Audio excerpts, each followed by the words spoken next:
નમસ્કાર દર્શક મિત્રો, IHR PC ન્યૂઝ માં આપનું હાર્દિક સ્વાગત છે। હું છું આપની અતિ જાની મકવાણા। તો સ્વાગત કરતા પહેલા નીચે કરી મુખ્ય સમાચાર પર। જનોર ગામે ગાડી પાર્ક કરવા મુદ્દે બે ટોળા વચ્ચે ભારે ધીંગાણું। પોલીસે ઈજાગ્રસ્તોને સારવારથી ખસેડી 18 લોકો સામે ગુનો દાખલ કર્યો। ભરૂચના ચાવજ ગામે ઉપરા છાપડી ચોરીના બનાવના પગલે પોલીસ દોડતી। પોલીસે સીસીટીવી ફૂટેજના આધારે તસ્કરોનું પગેડું મેળવ્યું। બે તસ્કરોને મુદ્દામાલ સાથે ઝડપી પાડતા ચોરીમાં મોટરસાયકલ પણ કબજે લેવાય। ભરૂચ શ્રવણ ચોકડી અને અંકલેશ્વર GIDC વિસ્તારમાંથી બે મોટરસાયકલની ચોરી કરી હોવાની કબૂલાત। અંગ દજાતી ગરમી વચ્ચે ભરૂચ જિલ્લામાં ઉદ્યોગોમાં બરફોની માંગ। બરફોનું ઉત્પાદન વધ્યું હોવાના અહેવાલો। ભરૂચ સી ડિવિઝન પોલીસ મથકની હદમાં આવેલા ચાવજ ગામે એક બંધ મકાન અને એક મકાનમાં વાયરિંગના કામ માટે સંગ્રહ કરવામાં આવેલા વાયરોના બંડલોની અને બિલ્ડરની બાંધકામની ઓફિસમાં ચોરીની ઘટના ભરૂચ પોલીસ મથકમાં નોંધાઈ હતી, જે અંગેની તપાસ સી ડિવિઝન પોલીસ કરી રહી હતી અને ઘટના સ્થળની આજુબાજુના સીસીટીવી ચકાસવામાં આવતા તસ્કરો ખુલ્લા મોઢે ચોરીને અંજામ આપતા હોય તેવું ફલિત થતાં પોલીસે સીસીટીવીમાં દેખાતા અજાણ્યા તસ્કરોનું પકડું મેળવવાના પ્રયાસો કરતા જ અંકલેશ્વરના નવા કાસિયા ગામના ટેકડા ફળિયામાં રહેતો ઉંમર વર્ષ 24ના ઉમેશ દયાળ બગડિયા અને મંગલમૂર્તિ સોસાયટી પાસે આવેલ ઝૂંપડપટ્ટી અંકલેશ્વરનો નવલ ઉર્ફે કાળિયો ચંદુ ભાભોળ ઉંમર વર્ષ 24નો હોવાનું સામે આવતા બંનેની ધરપકડ કરી પૂછપરછ કરવામાં આવતા ચાવજ ગામ સહિત અંકલેશ્વર GIDC વિસ્તારમાં તેઓએ ચોરીને અંજામ આપ્યો હોય અને પ્રથમ તેઓએ ભરૂચની શ્રવણ ચોકડી અને અંકલેશ્વર GIDC વિસ્તારમાંથી બે મોટરસાયકલની ચોરી કરી હોય અને મોટરસાયકલ લઈ ઘરફોડ ચોરીને અંજામ આપ્યો હતો।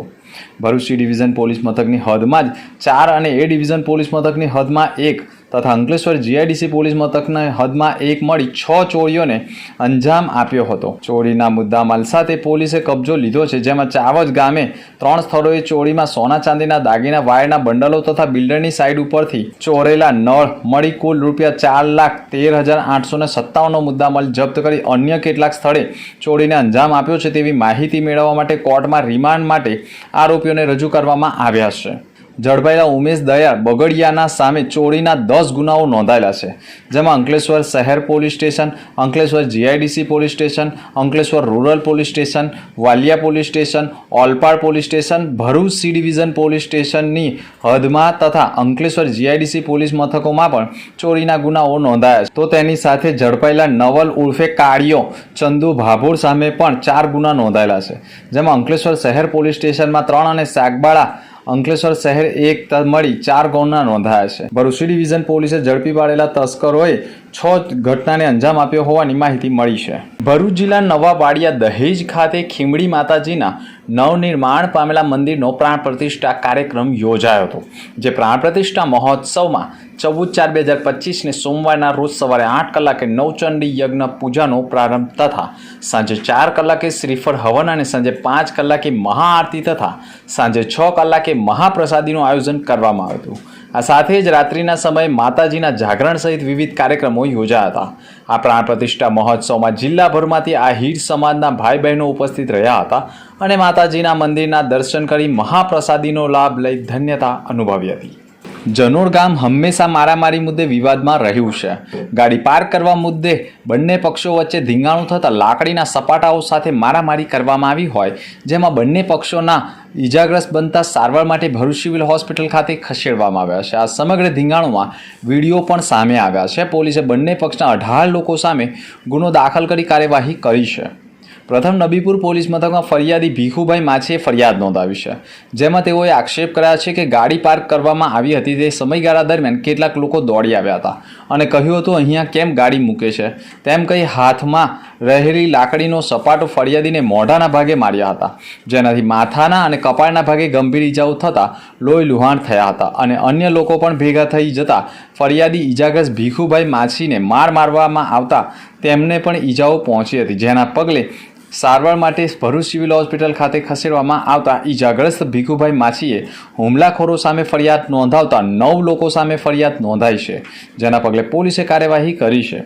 તો સામે પક્ષના લોકોને પણ ઈજા થઈ હોવાના કારણે સામે પક્ષના ફરિયાદી જયેશભાઈ માછીએ પણ ફરિયાદ નોંધાવી છે, જેમાં તેઓએ આક્ષેપ કર્યા છે કે ફરિયાદી જયેશભાઈ માછીએ ગાળો બોલવાની ના કહેતા ઉશ્કેરાયેલા ટોળાઓએ પોતાના હાથમાં લાકડીના લોખંડના પાઇપ જેવા હથિયારો સાથે ધસાવી અચાનક હુમલો કર્યો હોય, જેમાં ઈજાગ્રસ્ત સહિત નીતાબેનને પણ ડાબા હાથે અને ડાબા પગમાં સપાટા માર્યા હોય અને ટોળાએ છૂટા પથ્થરો મારી ભારે ધીંગાણું મચાવ્યું હોય, જે અંગેના વિડીયો પણ ગ્રામજનોએ કેદ કર્યા હોય, જે વાયરલ પણ થયા છે. જેના પગલે જયેશભાઈએ પણ ફરિયાદ નોંધાવતા 9 લોકો સામે રાયોટિંગ સહિતનો ગુનો દાખલ કરવામાં આવ્યો છે. જનોર ગામે સર્જાયેલા ધીંગાણુમાં વાયરલ વિડીયોમાં હાથમાં લાકડી અને લોખંડના પાઇપો વડે લોકો ઉપર હુમલો કરાતો હોવાની ઘટનાના વિડીયો પણ ગામમાં પણ ભયનું માહોલ ઊભો કરી રહ્યું છે. પોલીસે હુમલાખોરો સામે તાત્કાલિક પગલાં ભરવા જોઈએ. વાયરલ વિડીયોના આધારે કાર્યવાહી પણ કરવી જરૂરી છે. હુમલાખોરોને છાવરવામાં આવશે તો આગામી દિવસોમાં જનોર ગામમાં શાંતિ રહી શકે તેમ નથી. કાયદો વ્યવસ્થા જળવાઈ રહે તેવા પ્રયાસો પણ પોલીસ દ્વારા કરવામાં આવે તે પણ જરૂરી છે. ભરૂચના city centre ST bus stand ખાતે એસટી વિભાગના ડ્રાઈવરો તથા અન્ય કર્મચારીઓ માટે આંખોની તપાસ માટે વિશેષ તબીબી કેમ્પનું આયોજન કરવામાં આવ્યું હતું. આ શિબિરનું આયોજન ગ્રીન એન્વાયરમેન્ટ ચેરિટેબલ ટ્રસ્ટ અને ઇન્ડોરના વેન્ચર્સ પ્રાઇવેટ લિમિટેડના સહયોગથી કરવામાં આવ્યો હતો. આ તબીબી કેમ્પમાં મોટી સંખ્યામાં એસટીના ડ્રાઈવરો અને કર્મચારીઓએ ભાગ લીધો હતો અને આંખોની સંપૂર્ણ તપાસ કરાવી હતી. નિષ્ણાંત તબીબોએ દરેક કર્મચારીની આંખોની સ્થિતિનું મૂલ્યાંકન કરી જરૂરી માર્ગદર્શન આપ્યું હતું, જ્યારે કેટલાક કર્મચારીઓને વધુ સારવાર માટે પણ સલાહ આપવામાં આવી હતી. ગત તારીખ 13મી એપ્રિલના રોજ વડોદરા ખાતે SB classic Gujarat state power lifting championship યોજાઈ હતી, જેમાં વિવિધ જીમના સ્પર્ધકોએ ભાગ લીધો હતો. આ સ્પર્ધામાં ભરૂચના RS ફિટનેસ સ્ટુડિયો જીમના 2 સ્પર્ધકો સમસલ પટેલ અને હેત મિસ્ત્રીએ પણ ભાગ લીધો હતો. આ સ્પર્ધામાં 89 કિલોગ્રામ સબ જુનિયર કેટેગરીમાં હેત મિસ્ત્રીને પણ ગોલ્ડ મેડલ અને 46 કિલોગ્રામમાં જુનિયર કેટેગરીમાં 1 સિલ્વર મેડલ તેમજ 2 ગોલ્ડ મેડલ હાંસલ કરી ભરૂચ શહેર અને જિલ્લાનું સ્ટેટ લેવલે નામ રોશન કર્યું હતું, જે બદલ જીમના ટ્રેનર હર્ષિલ પટેલ તેમજ પરિવારજનો બંને સ્પર્ધકોને અભિનંદન પાઠવ્યા હતા. સાથી હાથ બઢાના ફાઉન્ડેશન દ્વારા લાલબજાર પ્રાથમિક સ્કૂલમાં 35 જેટલા બાળકોને સ્કૂલ બેગનું વિતરણ કરવામાં આવ્યું હતું. આ કાર્યક્રમમાં સાથી હાથ બઢાના ફાઉન્ડેશનના પ્રેસિડેન્ટ ગીતાબેન બેનર્જી અને ટ્રસ્ટી રિયાઝ પટેલ, જસમીતભાઈ અને સ્કૂલના પ્રિન્સિપલ રવિન્દ્રભાઈ, આંગણવાડી વર્કરબેન ભાવનાબેન કોરલવાળા, સોલંકી અરુણાબેન હાજર હતા. સાથી હાથ બઢાના ફાઉન્ડેશન દ્વારા ગરીબ લોકોને ઘણી સારી સહાય કરવામાં આવે છે અને ભૂખ્યાઓને જમાડવાના પ્રોગ્રામ પણ કરવામાં આવે છે. સાથી હાથ બઢાના ફાઉન્ડેશન દ્વારા સ્કૂલમાં બાળકોને નોટબુક અને બાળકોને બૂટનું અલગ અલગ સ્કૂલમાં વિતરણ કર્યું હતું. આ સંસ્થા ટીબીના પેશન્ટો દર મહિને ટીબી કીટોનું પણ વિતરણ કરે છે. આ સંસ્થાના પ્રેસિડેન્ટ ગીતાબેન બેનર્જી અને તમામ ટ્રસ્ટીઓએ સંસ્થામાં ખૂબ જ સારી રીતે પોતાની જવાબદારીઓથી કામ કરી સંસ્થાના કાર્યો કરવા માટે એકબીજાના માર્ગદર્શન હેઠળ કામ કરી સુંદર રીતે દરેક કાર્યક્રમોને સફળ બનાવી રહ્યા છે. આત્મનિર્ભર ભારત ચળવળ અને ભારત સરકારની નવી વિદેશ વેપાર નીતિને પ્રોત્સાહન આપવા માટે ગુજરાત સરકાર AMA centre of international trade ગુજરાતના મુખ્ય શહેરોમાં શ્રેણીબંધ કાર્યક્રમોનું આયોજન કરે છે. આ પહેલના ભાગરૂપે AMA દ્વારા ભરૂચ ડિસ્ટ્રિક્ટ મેનેજમેન્ટ એસોસિએશનના સહયોગથી ભરૂચ ખાતે RBI ગાઈડલાઇન ફોર એક્સપોર્ટ્સ રૂપી સેટલમેન્ટ મિકેનિઝમ એન્ડ અધર આસ્પેક્ટર્સ વિષય પર એક કાર્યક્રમનું આયોજન કરવામાં આવ્યું. આ કાર્યક્રમનું નેતૃત્વ ગૌરાંગ વસાવડા દ્વારા કરવામાં આવ્યું હતું, જેઓ એક ટ્રેનર, કન્સલ્ટન્ટ અને ભૂતપૂર્વ બ્રેકર છે, જેઓને ફોરેન એક્સચેન્જ, ટ્રેડ ફાઇનાન્સ અને ફેમાં સંબંધિત બાબતોમાં 35 વર્ષથી વધુનો બહોળો અનુભવ ધરાવે છે. આ કાર્યક્રમમાં નિકાસકારો, સ્પેશિયલ ઇકોનોમિક ઝોન યુનિટના માલિકો અને સ્ટાફ સલાહકારો અને MSME કંપની દ્વારા અને સ્ટાફ ઉદ્યોગ પ્રતિનિધિઓ તથા ઉદ્યોગ સાહસિકો અને મેનેજમેન્ટ વિદ્યાર્થીઓએ ભાગ લીધો હતો. આ કાર્યક્રમમાં ખૂબ જ ઇન્ટરેક્ટિવ હતો અને પ્રશ્ન અને જવાબ સત્ર સાથે સમાપ્ત પણ થયો હતો. એપ્રિલ માસની શરૂઆતથી જાણે સૂર્યદાદા અગનગોળા વરસાવી રહ્યા હોય તેમ ગરમીનો પારો સતત ઊંચકાઈ રહ્યો છે. અંગ દજાડતી ગરમી વચ્ચે લોકો બિનજરૂરી ઘરની બહાર નીકળવાનું ટાળી રહ્યા છે. જોકે ભરૂચ અંકલેશ્વરમાં ગરમીના વધતા પાળા સાથે બરફની માંગમાં વધારો નોંધાયો છે. અંકલેશ્વર ઔદ્યોગિક વસાહતમાં 1500 કરતાં વધુ નાના મોટા એકમો ધમધમી રહ્યા છે, જેમાં ફાર્મા, ડાઇઝ, ઇન્ટરમીડિયેટ જેવા પ્લાન્ટમાં જ્વલનશીલ કેમિકલમાં બરફનો ઉપયોગ થતો હોય છે, જેમાં વધતી ગરમી વચ્ચે કેમિકલનું તાપમાન સંતુલિત રાખવા બરફની માંગમાં વધારો થતો હોય છે. તદુપરાંત શહેરમાં વધતી ગરમી વચ્ચે લાગતા ઠંડા પીણાના સ્ટોલમાં પણ બરફની માંગ હોય છે.